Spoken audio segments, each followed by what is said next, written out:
ایک بادشاہ کے دور حکومت میں خوب مہنگائی ہوئی۔ عوام بڑی بہادر تھی، اس نے مہنگائی برداشت کر لی۔ بادشاہ بڑا حیران ہوا کہ آخر لوگ مہنگائی کے خلاف احتجاج کیوں نہیں کرتے، کوئی جلسہ نہیں ہوتا، کوئی جلوس نہیں نکلتا۔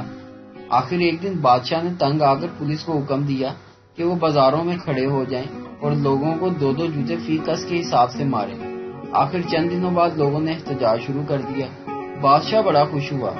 پھر اس نے جلوس کے شرکا میں سے ایک وفد سے ملاقات کی اور ان سے ان کا مطالبہ پوچھا تو جواب ملا، بادشاہ سلامت، آپ نے جو پولیس چوراہوں میں کھڑی کی ہے اس سے ہمارا ٹائم بہت ضائع ہوتا ہے، برائے مہربانی ہر گلی کے کونے میں پولیس کی تعداد بڑھا دیں تاکہ ہمارا وقت بچے۔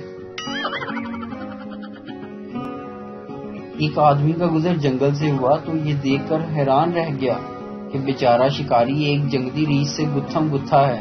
کبھی وہ خونخوار ریچھ طاقتور آدمی کو پٹک دیتا اور کبھی وہ جیالہ مرد ریچھ کو پچھاڑ دیتا، مگر شکاری لہو لہان ہو رہا تھا۔ کچھ ہی دور اس شکاری کی بیوی بندوق ہاتھ میں پکڑے یہ تماشا دیکھ رہی تھی۔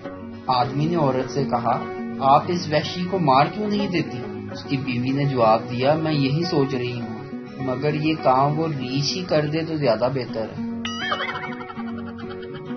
ایک صاحب بڑی تیزی سے گھر میں داخل ہوئے اور اپنی بیگم کو کمرے میں لے جا کر بولے، بیگم دروازے اور کھڑکیاں سب بند کر دو، کھڑکیوں کے پردے بھی گرا دو اور لائٹ بند کر دو۔ بیگم نے ان کے حکم کی تعمیل کی تو وہ صاحب اپنی بیوی کو کونے میں لے گئے اور کلائی آگے کرتے ہوئے بولے، دیکھو بیگم، میری نئی گھڑی اندھیرے میں کیسے چمک رہی ہے۔